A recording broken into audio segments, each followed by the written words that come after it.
여러분은 본질이라는 말을, 용어를 잘 압니다. 많이 들었고 또 그런 말을 사용하기도 합니다. 또 성경 말씀을 들으면서 본질로 돌아가자 뭐 이런 얘기도 많이 들었기 때문에 본질이란 의미를 잘 알고 있죠. 본질의 원어 사전적 의미는 이런 겁니다. 사물이 그 자체가 되게 하기 위한 고유의 성질. 그러니까 어떤 사물이 그 자체가 되기 위한 특별한 의미를 담은 고유한 성질을 우리가 본질이다 이렇게 얘기를 합니다. 그런 의미에서 볼 때 신앙인의 본질은 뭘까? 신앙의 본질을 어떻게 얘기할 수 있을까? 사람마다 평가하고 생각하는 건 조금씩 다를 수 있지만 신앙인의 본질은 하나님께 영광에 있습니다. 하나님께 영광. 하나님께 영광. 신앙의 본질은 하나님을 기쁘시게 하는 겁니다. 이거를 간과하거나 지나치거나 적당히 생각하면 우리는 하나님이 원하시는 자세와 태도를 지닌 신앙인이라고 할 수는 없을 겁니다. 우리가 무엇을 하든지 누구를 만나든지 어디에서 어떤 상황 속에 있든지 하나님의 영광을 위해 살아야 되고 하나님의 기쁨을 위해서 헌신하고 봉사하고 섬기는 자들이 되어야 될 줄 믿습니다. 그런 요소들은 많죠. 그런 영광을 올려드리고 하나님께 기쁨이 되기 위한 요소들이 참 많아요. 말씀을 묵상하고 기도하고 찬양했지만 찬양을 드리고 교제하고 봉사하는 모든 일들, 그것이 바로 하나님께 영광 올려드리고 하나님께 기쁨이 되는 행위들이다라는 것을 우리가 잘 알고 있습니다. 그런데 안타까운 것은, 참으로 안타까운 것은 그것을 다 알고 있음에도 불구하고, 그렇다는 거 다 알잖아요. 동의했잖아요.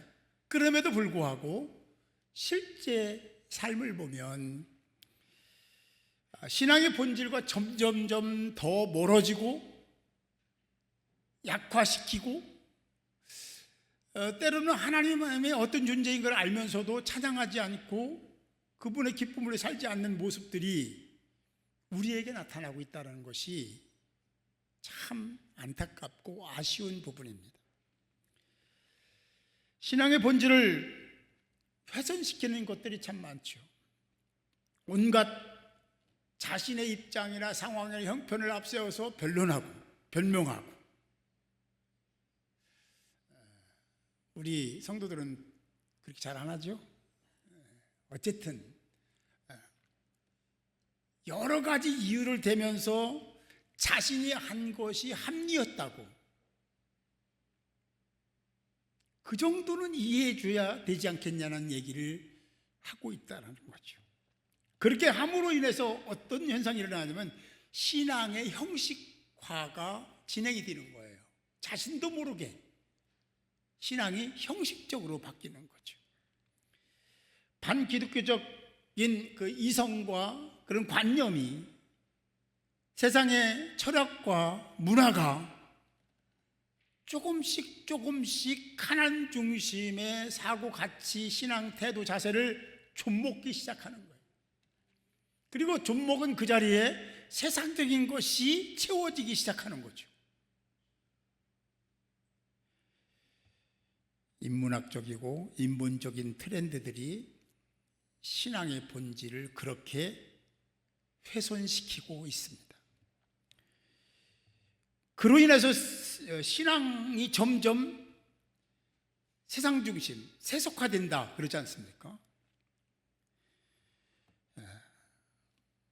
참으로 안타까운 일이 아닐 수 없습니다. 여러분 잘 아시는 찬란했던 유럽의 기독교 문화가 갑자기 추락하기 시작하더니 지금은 그냥 형식만 남아있는 유럽 교회들이 되었다라고 평가하는 것이 일반적인 평가입니다. 세속에 발을 담그고 세상과 타협한 신앙의 결과가 바로 그런 것이었다라고 보는 거죠. 그런데 지금 우리 자신이 유럽의 기독교의 그런 몰락의 모습을 목도하고 보고 있으면서도 우리가 지금 그 길을 답습하고 있다라는 것, 그 길을 따르고 있다는 것, 너무 답답하고 어떤 때는 힘들기도 합니다. 여기서 우리가 주목해야 할 말씀 하나는 이사야 43장 21절 말씀입니다. 거기에 뭐라고 말씀? 이 백성은 내가 나를 위하여 지었나니. 이 백성은 누굽니까? 이스라엘 백성들이라고 해석하면 안 됩니다. 이 백성은 하나님께 부름받고 구원받은 모든 사람들을 지칭하는 말이죠. 이 백성은 내가, 하나님이 나를 위해서 지었다. 할렐루야. 우리는 하나님을 위해서 지었고 하나님을 위해서 보냄을 받았고 하나님 목적하신 바에 따라서 부름을 받았고 부름받은 자들이 이런저런 사명을 받은 겁니다. 하나님을 위해서. 그래서 어떻게 되냐? 그렇게 부름받았고 그렇게 조성해서 보냈고 또 직분도 줬으니까 너희들은 나를 찬송하는 자가 되라. 그 말씀이에요. 다시 읽으면 이 백성은 내가 나를 위해 지었나니 나를 찬송하게 하려 함이니라. 할렐루야. 그래서 우리는 신앙의 본질이 어디라겠어요? 뭐라겠어요? 하나님께 영광. 신앙의 본질이 뭐라겠어요? 하나님께 기쁨이 되는 거라고 했잖아요. 나를 위해 사는 게 아닙니다.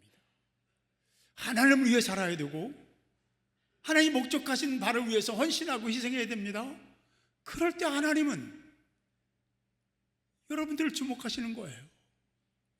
여러분들의 소원을 다 알잖아요.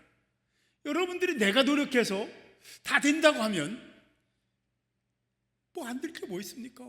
걱정거리가 뭐 있겠어요? 모든 것의 주인은 하나님이시다.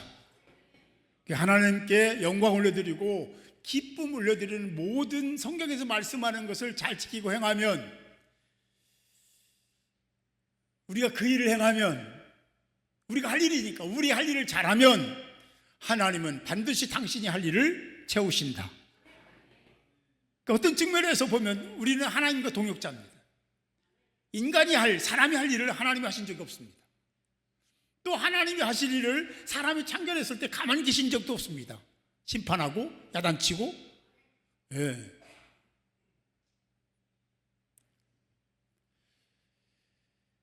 우리 신앙의 본질은 하나님을 찬송하는 거다. 예. 시편 71편 8절은 이렇게 말씀합니다. 주를 찬송함과 주께 영광 돌림이 종일토록 내 입에 가득하리이다. 주를 찬송하는 것과 영광 돌리는 어떤 언행 심사들이 내 입에 가득하다. 내 입에 가득해야 된다. 할렐루야. 그런데 하루 종일 그래야 된다. 무겁게 들리죠? 그런데 이것은 거룩한 하나님의 말씀입니다. 우리가 바꿀 수 없어요. 한 시간만 종일 입에 가득하다. 오전만 그러면 된다. 이런 말씀이 아닙니다. 종일토록. 할렐루야. 그냥 거룩한 하나님 말씀으로 받을 수 있기를 주님의 이름으로 축복합니다. 시편 135편 1절 3절에 보면 찬송하라 찬송하라 찬송하라 찬송하라 하나님을 찬양하라 계속 말씀하고 있어요. 이 찬송과 찬양에 대한 얘기, 하나님의 이름을 위해 하라는 얘기는요, 성경에 무수히 많습니다. 부르심에 합당한 삶은 하나님을 찬송하고 찬양하는 삶입니다. 그것이 하나님께 기쁨이 되고 영광이 되는 거예요. 찬양은 단순히 그냥 노래 잘하는 게 아니에요. 하나님을 송축하고 찬양하기 위해서는 그 전제되는 여러 조건들이 완성되어야 됩니다. 그래야 온전한 찬송이 되고 찬양이 되는 줄 믿으시기 바랍니다. 그것이 바로 앞에서 말씀드린 기독교의 본질이 하나님께 영광, 하나님을 기쁘시게 하는 것이라면, 구원받은 자들에게 당연히 그래야 된다면 우리는 하나님의 말씀을 따라 하나님을 찬송하고 찬양하는 자들이 되어야 될 줄로 믿습니다. 하나님의 이름을 높이고 하나님의 이름을 증거하고 하나님이 하셨습니다라고 하고 하나님의 이름 위에 내가 존재하는 사람이 되면 안 되는 거죠. 하나님을 기쁘시게 하는 찬양의 삶을 살기 위해서 필요한 조건 하나가 있습니다. 어떻게 하면 하나님을 찬양하는 삶을 살 수 있을까? 문제를 다룸에 있어서 가장 기초가 되는 것이 하나 있습니다. 가장 중요한 것. 여러분 잘 아시는 히브리서 11장 6절에 보니까 이런 말씀, 믿음이 없이는 하나님을 기쁘시게 하지 못하나니. 뭐가 없으면? 믿음이 없습니다. 이 믿음은요, 우리가 예수 그리스도가 이 땅에 오셔서 정육신하셔서 그분이 십자가에 죽으시고 그리고 3일 만에 부활하셔서 승천하셔서 우리 그걸 믿어 다시 오실 것을 믿어 그래서 구원받은 구원의 믿음, 이 믿음이 아닙니다. 이 믿음은요 이례적인 겁니다. 이미 끝난 거예요. 그걸 믿으면 구원받는 겁니다. 구원받은 거예요. 그런데 이 말씀은 뭐냐면 구원받은 자들이 살아가야 될 믿음입니다. 이 믿음이 없으면 하나님을 기쁘시게 할 수 없다. 하나님을 기쁘시게 해야 내가 행복하고, 할렐루야, 하나님을 기쁘시게 해야 하나님이 일하기 시작하는 거예요. 왜? 그 일은 하나님의 영역이에요. 사랑하는 성도 여러분, 하나님을 기쁘시게 합시다. 그럴 때 하나님이 후에 이 말씀 뒤에 보면 그들에게 상을 주신다라고 말씀하고 있습니다. 믿으시면 아멘. 자, 오늘 본문으로 돌아가 봅시다.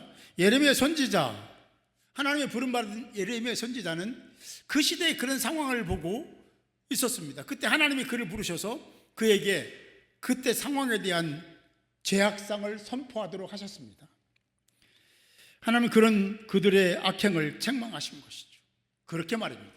예레미야 선지자를 통해서 이스라엘의 악행을 책망하신 겁니다.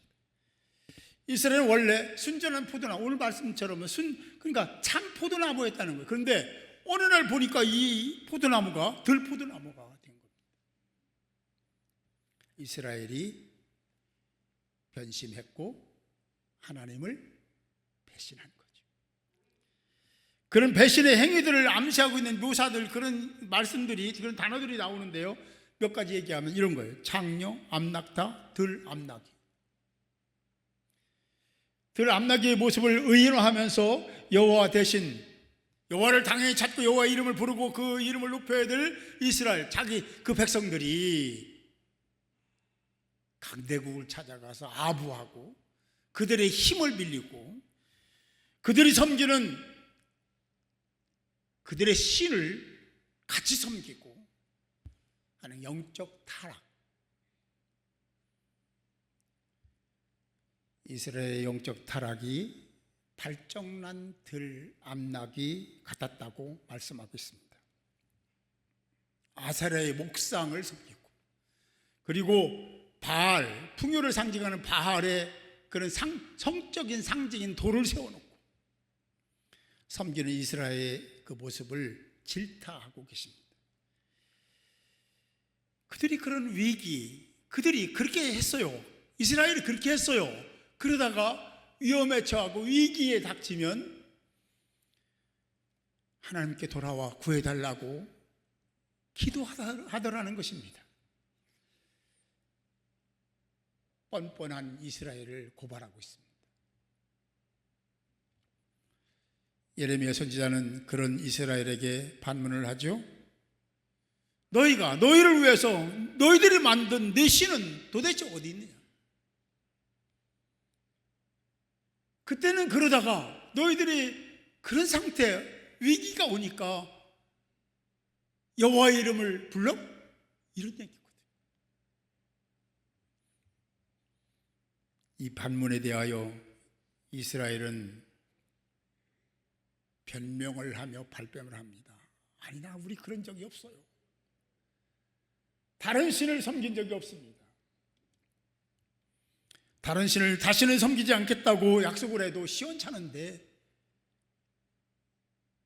그걸 어떻게든지 포장해서 허물을 드러내지 않으려고 하는 얄팍한 생각을 가지고 다른 신을 섬기지 않았다고 말을 하는 그 증거들이, 그들이 다른 신을 섬긴 증거들이 흰놈 골짜기에 가득하고, 그들이 그랬던 것처럼 이스라엘 백성들의 자녀를 제물로 바쳤던 그것을 어찌 안 섬겼다고 얘기할 수가 있겠습니까? 사랑하는 성도 여러분, 죄는 흔적을 아무리 감추려고 해도 감춰지지 않는다. 아무리 없애고 지우려고 해도 지워지지 않습니다. 회개를 해도 흔적은 남는 줄 믿으시기 바라요. 제가 중학교 2학년 때 친구하고 싸웠습니다. 같은 클래스메이트인데 저희 괜히 손찌검을 하는 거예요. 별로 덩치도 크지도 않고 힘도 없는 친구인데, 그래서 여기를 한번, 이게 서서 있었는데 이 오른손으로 그냥 힘껏 다해서, 힘을 다해서 한 방에 그냥 KO시키려고 쳤는데 그 친구가요 쓱 피한 거예요. 저는 휙 돌아가지고 유리창을 꽉 친 거죠. 그리고 겨울 내내 알았습니다. 지금 지금 같으면 가서 바로 꼬매잖아요. 확 벗겨져 가지고 여기거든요. 뼈가 다 나왔는데, 허옇게 나왔는데, 악기정기 하나 발라주고 가라 가더라. 근데 그 벗어졌던, 뒤집어졌던 흔적이 지금도 남아있어요. 다 나갔어요. 벌써 나왔어요. 근데 흔적은 있는 거예요. 이거 볼 때마다 그때 내가 왜 그랬지? 좀 참을 걸 하는 생각을 하게 됩니다.